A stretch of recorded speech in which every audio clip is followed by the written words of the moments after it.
Islam adalah agama. Kamu bingung mau belajar keislaman tapi terkendala jarak dan waktu? Atau kamu bingung mau belajar keislaman tapi yang ringkas dan mudah dipahami? Nah, kami tahu solusinya. Ayo ikuti program Kuliah Studi Islam atau KSI Online bersertifikat. Program ini telah diikuti oleh 100.000 lebih peserta dari seluruh Indonesia loh. Dan program ini 100% gratis. Kenapa sih kamu harus bergabung di program Kuliah Studi Islam atau KSI Online ini? Pertama, kedua, ketiga,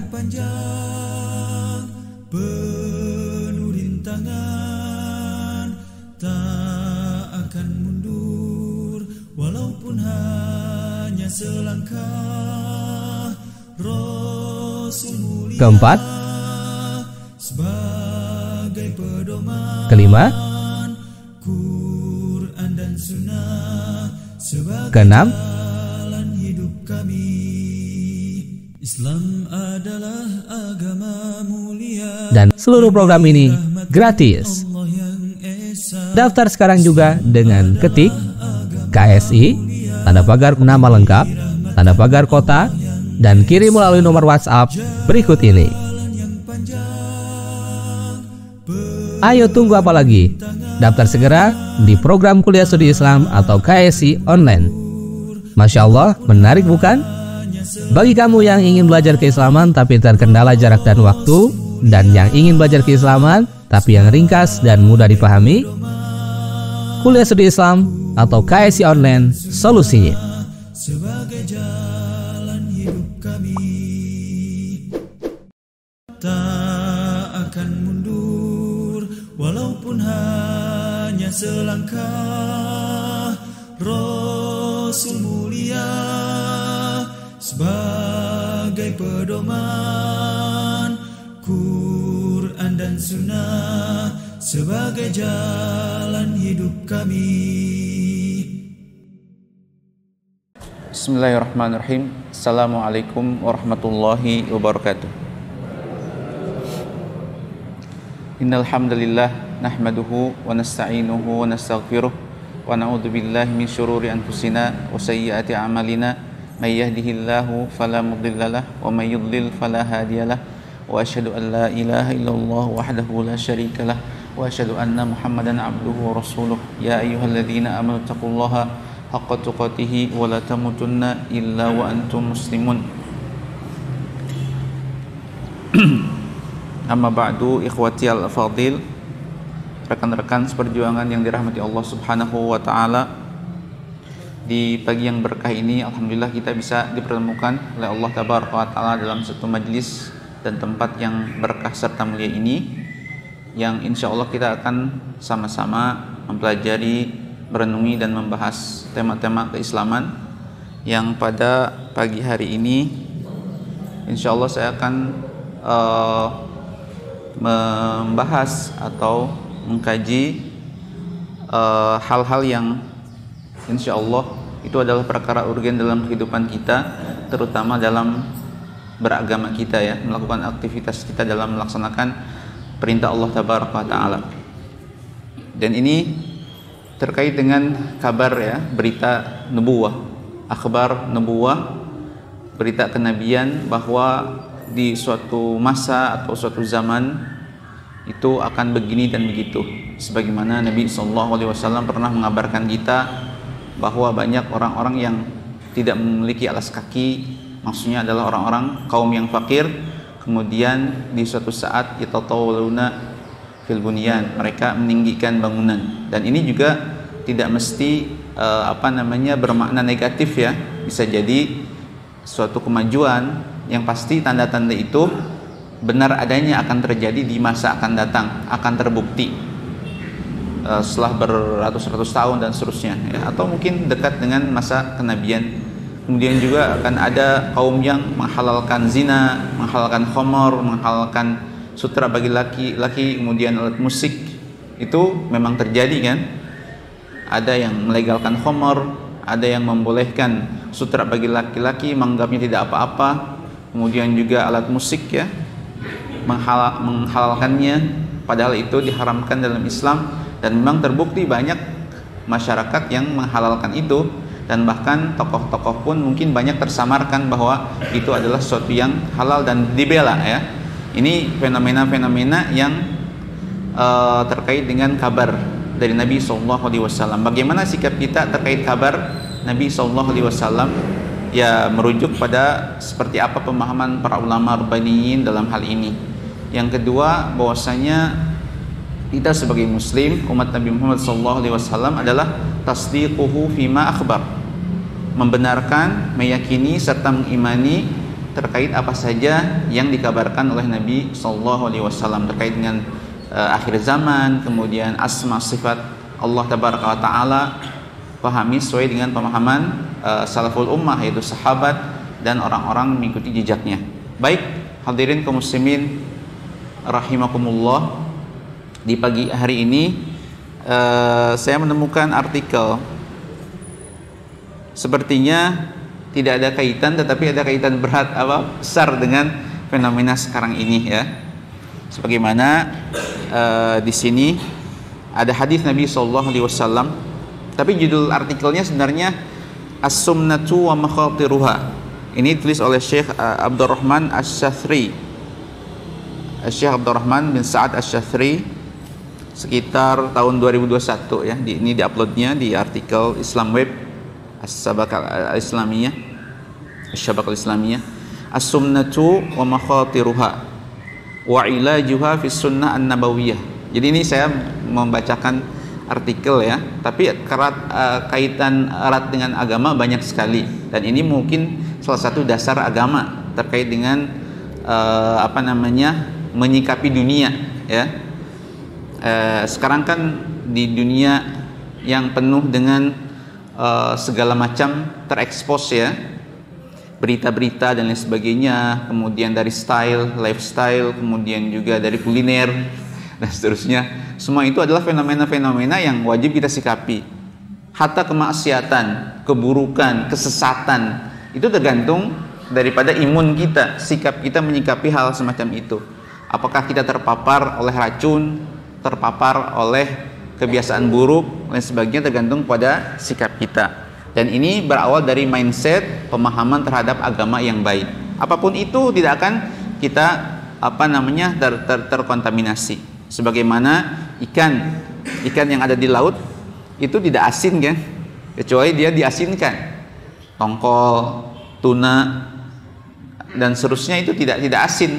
Kalau kita ambil pancing atau jala dan sebagainya, tidak asin, tawar saja. Padahal hidup di perairan asin. Atau juga sama, ketika kita jatuh misalnya cincin istri kita atau apa, yang cincin emas jatuh ke comberan, kemudian kita ambil bersihkan lagi, apakah emas tersebut berubah menjadi comberan? Ya tidak ya, tergantung fisik atau dasar daripada benda tersebut. Di sini as-sunnah itu kalau bahasa kiannya adalah obesitas ya. Di sini wa makhatiruha, dan bahayanya. Tapi saya sama sekali tidak bahas menurut perspektif saya sendiri, tetapi ini membahas tentang ilajuha, bagaimana cara menanganinya fi sunnah an-nabawiyah, dalam perspektif sunnah Nabi. Jadi seperti apa menurut beliau terkait dengan penyikapan seorang muslim terkait dengan fenomena ataupun hal tersebut. Kata beliau bahwa hadis terkait dengan as-sunnah ya, terkait dengan obesity ini, derajat hadisnya tawatir ya, kata itu ya, kata kuncinya dari Nabi SAW ya, zaman dari dulu sudah lama. Qala Rasul sallallahu alaihi wasallam, qala Rasulullah sallallahu alaihi wasallam, khairu ummati al-qarnul ladzi bu'itsu fihim. Sebaik-baik umat atau sebaik-baik kurun adalah zamanku yang aku diutus di antara mereka itu sahabat. Tsummal ladzina yalunahum, kemudian generasi setelahnya itu tabi'in. dipotong hadis ini, kemudian kemudian Nabi SAW bersabda, "Tsumma yakhlufu qaumun yuhibbuna as-samanah." Jadi setelah kurun yang mufaddalah itu digantikan dengan kaum-kaum yang mencintai atau menyukai samanah itu kegemukan. Ya, sini ada penjelasan seorang apakah berdosa apa tidak dengan keadaan seperti ini, ada penjelasannya. Dan ini pun ulama yang menyebutkan ya, yashhaduna qabla an yustashhadu. Mereka ini menyukai gemukan, nyaman dengan kegemukan ya. Yashhaduna qabla an yustashhadu, mereka bersyahadat, maksudnya menyampaikan persaksian sebelum mereka diminta. Tapi ini konteksnya sepertinya negatif ya, karena ada dua hadis yang seolah-olah berlawanan terkait dengan yashhaduna qabla an yustashhadu. Ini adalah orang yang gemar bersaksi dengan persaksian yang hak dan batil. Jadi artinya sebelum diminta pun dia bersedia untuk bersaksi. Tapi dalam konteks ini ada konteks yang lain, hadis yang negatif, konteksnya itu orang yang biasa bersaksi dengan persaksian yang palsu. Nah, karena konteksnya yuhibbunus samanah ya, karena ini konteksnya tidak baik. Nah, apa yang dimaksud as-samanah? An-Nawawi rahimahullah mengatakan bahwasanya as-samanah ini di fathis sin, yaitu al-murad bisiman, maksud dengan samin ini besar, yaitu kathratul laham, banyaknya daging ya, dan artinya adalah annahu yaktsuru dzalika fihim. Jadi di generasi setelah generasi emas ini banyak sekali yang seperti itu, besar. Walaysa ma'nahu an yatamahhadu simanan, bukan berarti karena faktor mungkin ketidaksadaran mereka, artinya ketika tidak dibuat seperti itu, orang tidak berdosa atau tidak buruk. Maksudnya mungkin tidak tahu nutrisi atau mungkin tidak sempat untuk bergerak dan sebagainya, tidak dibuat-buat. Ya, nah, qalu wal madhmum, yang tercela dalam Islam adalah alladzi yaktasibuhu atau minhu man yaktasibuhu, yang memang membuat dirinya menjadi besar. Obesitas itu adalah efek, bukan orang misalnya sehari 2 hari makan jorok ya, itu tahun depannya atau minggu depannya akan besar. Tidak, itu adalah lifestyle yang berjalan selama bertahun-tahun, bahkan belas tahun, sehingga numpuk menjadi besar. Sebagaimana halnya kelebihan pasti kan diberikan di tempat yang lain. Misalnya kita kelebihan bahan bakar pasti ditaruh dijelekin. Jadi belum habis bahan bakarnya kita sudah isi lagi di SPBU. Tapi kalau mobil atau motor disimpannya di tempat yang terpisah. Jadi mobilnya bentuknya gitu aja, motornya juga begitu aja. Tapi manusia bukan mekanik, ya. Tapi memang makhluk hidup. Ketika berlebih, dia disimpan di tempat yang sama. Mungkin di pipinya jadi besar, kemudian di perutnya, di pinggangnya, di pahanya, sehingga di atas normal. Nah, bentuk-bentuk seperti itu di atas normal, itu namanya dalam bahasa Arab as-samanah, as-siman. Nah, ini perspektif kekinian lain lagi ya. Itu ada ahlinya. Nah, wal mutakassibu lahu, dan orang yang senang sekali untuk menjadikan dirinya besar-besar ya. Yang lebih jelas adalah wal mutawassi'u, dia bermudah-mudahan, maksudnya berlebihan. Wasi itu luas, berluas-luasan, berlebih-lebihan. Fil ma'kul wal masyru', dalam hal makanan dan minuman. Ya pasti lebih disimpan kan dalam bentuk lemak. Zaidan al mu'tad, lebih daripada kebiasaan. Dan memang sekarang dunia diarahkan untuk itu ya, termasuk dengan fenomena food industry, yang semuanya bahannya antara gula, tepung, minyak, itu aja ya. Baik dikemas oleh mereka dengan industri besar, merek-merek terkenal, atau ya kita mungkin yang keseharian itu juga termasuk bagian daripada itu, yang membuat kita ini ketagihan banyak dan banyak. karena minimnya nutrisi sehingga kita butuh banyak. Beda dengan yang memang mencukupi nutrisi, sekali 2 kali sudah terus kenyang. Ya, itu ada yang memang tidak niat. Intinya niat apa tidak niat. Ya, kalau sadar bahwa itu adalah tidak baik kemudian kita turuti, berarti hawa nafsunya di dirinya tidak baik. Nah, kata Syekh menjelaskan bahwasanya WHO, World Health Organization, Al-Munazzamah As-Sihhiyah Al-Alamiyah, bahwasanya sebelum ke penjelasan Syekh tips-tips nabawi terkait dengan cara kita menangani efek dari banyak makan itu seperti apa. Nah, ini katanya WHO ini tahun 80 menyebutkan keadaan secara umum ya di dunia ini terkait dengan obesitas ini meningkat sangat banyak, melonjak. Berarti sesuai dengan hadis Nabi Shallallahu Alaihi Wasallam, ya kan? Ya sekarang sudah lewat kurun emasnya. Ya. Kemudian di tahun 2014 ya, ini ada 1,9 miliar orang dewasa ya, dari 18 tahun ke atas ini mereka dalam keadaan berlebih berat badan. 600 lebih ya terkena musabuna bisumnah, penyakit obesiti, karena obesitas ini menurut WHO ini adalah penyakit kronis.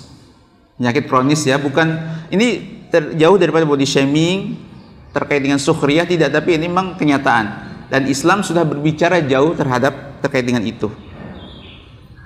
Nah, kemudian di negara Syekh sendiri, ini tidak bicara negara kita ya, tahun 2014-an atau sekitar itu ya, 2012 2014 diadakan seminar di Riyadh. Itu katanya selama sekitar 3 tahun di Saudi Arabia itu angka obesitas itu dewasa mencapai 40%. Jadi peningkatannya tinggi. Nah ini sekitar 47 ya jenis penyakit yang paling paling mendasar disebabkan daripada kegemukan itu, obesitas ya. Dan miliaran diinfakkan, artinya dibelanjakan atau dianggarkan untuk itu ya, sampai 19 miliar real. Dan yang meninggal tiap tahunnya sekitar 20.000 penduduk di sana, warga negara. Dan WHO juga mengisyaratkan bahwasanya obesitas ini sangat berpengaruh ya terhadap, jadi di faktor utama penyakit-penyakit yang paling ganas ya, diantaranya adalah kista, kemudian juga semacam kanker payudara, kemudian kanker ovarium, ada juga kanker prostat, juga penyebab sebagai kanker empedu, dan juga termasuk masalah di ginjal. Itu pokoknya banyak sekali. Wa nas'alullah al-afiyah, semoga Allah menjaga kita. Nah, kalau kita tidak sengaja dengan pola hidup itu ya bagaimana lagi ya. Tapi kalau kita sudah mendapatkan peringatan, kemudian juga pencerahan, apalagi berbasic daripada syariah agama, nasihat tersebut, maka kita mau tidak mau harus merubah dari sekarang pola hidup. Nah, fama huwa ilajus sunnati fi sunnati nabawiyah? Apa solusinya dari pandangan syar'i? Nah, dari tips nabawi. Nah, Nabi SAW damma nabiyuna man tatallabus sunnah, man tatallaba sunnah. Nabi SAW sangat tidak menyukai, membenci orang-orang yang senang atau mencari-cari itu semua ya, berpola hidup yang menyebabkan dia itu kegemukan. Ra'a rajulan saminan, dia melihat orang yang semacam itu ya. Faja'ala Nabi SAW yumiyu fi batnih biyadih. Kemudian Nabi SAW isyaratkan tangannya ke batnya, perutnya. Nabi ini bukan kepala sekolah atau kepala yayasan, bukan ya, tapi Nabi SAW mengisyaratkan perutnya. Ya, wa yaqul, dan beliau bersabda, "Lau kana hadza fi ghairi ma hadzal makan lakana khairun laka." Andaikan ini tidak di sini, maksudnya tidak sebesar ini, maka ini lebih baik buat Anda. Maksudnya kalau Anda berupaya untuk menghilangkan itu lemak tersebut ya, maka Anda akan lebih baik. Hadis ini diriwayatkan oleh Imam Ahmad dan Al-Iraqi dan Al-Iraqi al-Imam muhaddits menjayidkan sanadnya. Kemudian juga Nabi SAW tidak menyukai kekenyangan. Nah, kenyang itu boleh, tetapi kenyang yang berlebih dan terus-menerus itu bukan sifat mukminin. Dan itulah yang salah satu menyebabkan besarnya badan kita. Laqad dzamma Nabi sallallahu alaihi wasallam asy-syiba wal israf. Nabi mencela kekenyangan dan berlebihan fil akli wasyurbi, dalam hal makan dan minuman. Kan banyak itu, ada yang memang sekaligus banyak, ada yang sedikit-sedikit. Pagi sebelum kajian sudah mulai, kemudian setelah kajian harus lagi, nanti rapat ada lagi bentuk makanan dan minuman yang semuanya kalori tinggi. Nah, ini gimana pandangan seorang muslim menyikapi itu gitu kan? Nah, kemudian juga Nabi SAW bersabda, "Mamala adamiyun ya an syarran min batnin." Tidaklah seorang anak Adam, seorang manusia, seorang mukmin mengisi suatu wadah yang itu dianggap buruk. Min batnin, dari perut. Jadi yang paling buruk diisi itu adalah perut ketika berlebih. Kalau yang lain kan boleh-boleh aja ya. Otak diisi ilmu bagus kan. Kalau perut kebanyakan itu buruk dampaknya, apalagi salah memilih makanan yang haram, ya jelas berefek kepada perangainya, akhlaknya, agamanya. Yang tidak bergizi dan banyak toksitnya, ya pasti akan berpengaruh pada badannya, sakit-sakitan, kegemukan dan sebagainya. Karena ada istilah you are what you eat. Kamu itu tergantung apa yang kamu makan. Bentuk kamu itu tergantung apa yang kamu makan. Kesehatan kamu tergantung apa yang kamu makan. Berlebihkah, toksikkah yang dimakan, atau agama kamu pun tergantung, akhlak kamu pun tergantung apa yang kamu makan. Kalau makan yang haram, ghish, hasil dari korupsi, hasil dari ini dan itu, maka akan berpengaruh pada agama kamu. Susah salat, susah ini dan seterusnya. Nah, hasbul adami luqaimatun yuqimna sulbahu. Cukup bagi seorang anak Adam ini makanan yang hanya menegakkan tulang belakangnya. Artinya seorang tegak, bertenaga, itu makanan, bukan yang berlebihan. Apalagi dia butuh dimasukkan lagi, tidak butuh masukkan lagi, tidak butuh masukkan lagi. Terperangkap oleh jeratan iklan, terperangkap oleh jeratan syahwat ta'am. Nah ini bahaya. Artinya sesuatu yang tidak berlebihan itu tidak boleh berlebih. Sesuatu yang harus dengan porsinya, kita berusaha untuk porsinya, jangan sampai berlebih. Nabi Allah Taala memerintahkan kita kulu washrabu, makan dan minum. Makan itu wajib, tapi tujuannya bukan syiba, bukan kenyang, bukan memanjakan lidah, tetapi bagaimana badan kita bermanfaat dengan makanan ini agar bisa beribadah secara optimal kepada Allah Taala. Bagaimana kalau kita ada panggilan semacam mobilisasi untuk kegiatan dakwah ataupun lebih jauh lagi jihad fisabilillah, kalau kita dalam keadaan berada di tempat kursi roda kan. Nah, kalau memang sengaja. Nah, yukim nasu fa in ghalabatil adami nafsahu. Kalau memang harus, wa in kana labud. Karena kenyang, maksudnya lebih daripada itu boleh. Tidak haram, kenyang tidak haram. Tetapi tidak berlebihan, selalu kenyang. Nabi SAW pernah kekenyangan dengan sahabatnya, dengan Abu Bakar, dengan Umar. Suatu saat keluar dari rumahnya, kemudian saling bertanya, apa yang menyebabkan engkau wahai Rasul keluar? Lapar. Kemudian Abu Bakar, Umar sama, yang lain juga mengeluarkan mereka keluar siang hari karena lapar. Kemudian masuk atau ngetuk pintu salah satu sahabat, kemudian dijamu dengan begitu banyak makanan. Nabi SAW dan sahabat yang lainnya makan dengan kenyang. Kemudian setelah itu dibungkus ke rumahnya untuk istrinya. Artinya kenyang secara umum ya boleh-boleh saja, tetapi tidak misalnya dalam keadaan dijamu, dalam walimah, ditraktir orang, itu hendaknya banyaklah di situ ya, karena menghargai kemudian menyenangkan orang yang menyediakan. Nah, tapi kalau keseharian tidak seperti itu. Fathuluthun lit-ta'am, sepertiga untuk makanan, karena lambung kita ini kan terbatas ya. Kemudian juga thuluthun lis-syarab, ada buat air. Buat air ya, air putih, bukan air boba. Itu makanan, atau air yang manis itu makanan juga. Bukan minuman-minuman, air yang tidak ada kalori. Wa thuluthun lin-nafas, dan sepertiganya untuk nafas. Jangan sampai penuh. apalagi sering penuh atau terus-terusan terisi. Jadi banyak orang yang 24 jamnya itu berhenti memamah biak kecuali tidur. Jadi berhenti memamah biaknya tidur. Dalam keadaan tidak mengunyah tidurnya kan, pasti dalam keadaan merem. Bangun, melek, makan, terus makan. Walaupun tidak banyak, tapi kalau dikalkulasikan, diinvestigasi, ternyata 1 karung yang masuk ke perutnya. Kalau makan 1 kali itu juga pasti akan muntah. Tetapi kalau dicicil dari bangun tidur sampai mau tidur lagi, ya tidak terasa banyak. Ya mungkin itu juga salah satu bentuk daripada israf.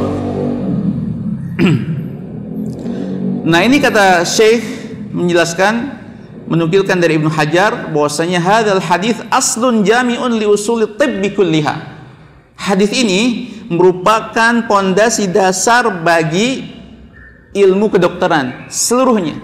Dan bahkan ada orang dijelaskan salah satu muktamar ataupun dalam satu muhadharah Syekh terkait dengan kesehatan, ada orang non muslim yang menjadikan hadis ini sebagai quote, padahal dia bukan muslim. Muslim sendiri lupa hadis ini, bahkan tidak mau membacanya karena takut tersinggung. Wah ini repot. Ini repot. Barakallahu fikum. Ini terkait dengan tips-tips nabawinya, mungkin sedikit ya syabab, dengan membaca bismillah. Membaca bismillah kan tidak langsung hop. Kan syaitan di situ kalau tidak bismillah ikut kan. Dengan bismillah ini kita bisa merasa kenyang. Kalau dengan bismillah kita akan terus tidak kenyang. Ada aturannya, kemudian makan dengan tangan kanan ya dan seterusnya. Kemudian Nabi SAW ya'kulu bi thalathi ashabi, 3. Ini juga ketika kita ngambil seperti ini juga ada masalah, tidak dosa, tidak haram. Misalnya begini makanya, tapi Nabi SAW dengan 3. Ya kan jadi tidak terlalu banyak. 10 kali ini beda dengan 10 kali dengan seperti ini. Kan beda ya. Kemudian kalau makan bareng juga kan tidak boleh 2 ya, kecuali atas izin yang lain. Misalnya sukro atau apa yang bentuknya kecil-kecil itu 1. Nah, kalau bareng-bareng. Misalnya yang kedua adalah qiyamul lail wal iktsar minas shiyam. Banyak qiyamul lail. Subhanallah ini paling sulit ya. Kemudian juga shiyam saum. Saum Senin Kamis itu kan istirahat, minimal 14 jam istirahat kan. Enggak ngunyah. Kemudian istirahat lagi, tidur, nggak ngunyah lagi. Itu lumayan berapa jam? 14 tambah mungkin 6 jam. Wah udah, subhanallah, menang kita dari makan. Karena kita dijajah makanan terus kan. Notifikasi makanan. Itu boleh. Itu boleh tana'um fil akli wa masyrab, boleh. Mencintai, wisata kuliner tidak berlebihan. Tapi hati-hati gitu kan. Nah, di situ ada perangkap syaitan. Boleh menikmati itu semua, tetapi dengan tawassut ya, dengan moderat. Kemudian juga Nabi SAW menganjurkan untuk dhahab lil masjid masyan, pergi ke masjid dengan cara berjalan kaki. Sesuai berarti yang ada template-template itu aturan dari Subhanallah Hasmi sesuai dengan hadits Nabi SAW. Karena idza masya mujtami'an laisa bihi kasal. Jadi Nabi SAW berjalannya cepat, tidak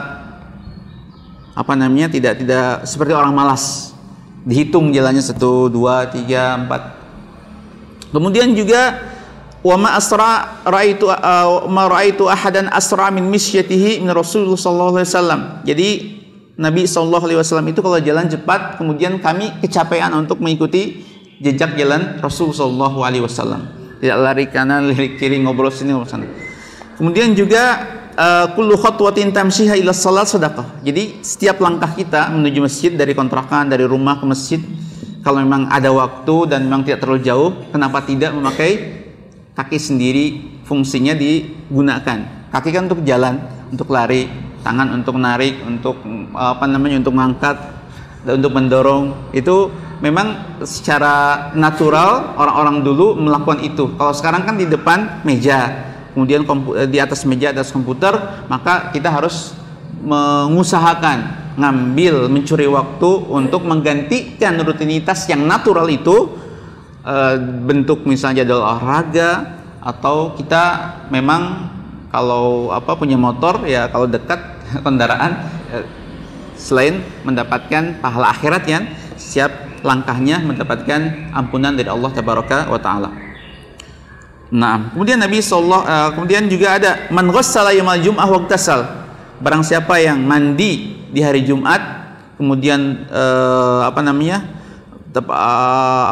ibtikar, maksudnya sebelum waktu Jumatannya, lebih pagi maksudnya, wa masya walam yarkab, kemudian berjalan walam yarkab, tidak mengendari kendaraan, wadana minal imam, dekat dengan imam, kana lahu bikulli khotwatin amalu sanah, setiap langkahnya mendapatkan pahala amal selama 1 tahun, ajru siyamiha wa qiyamiha, sekalian daripada ajar pahala saum dan qiyamnya. Wah, masya Allah, itu padahal ya sesuatu yang sepele yang kita mungkin tidak menganggap sesuatu yang wah gitu ya, jalan kaki.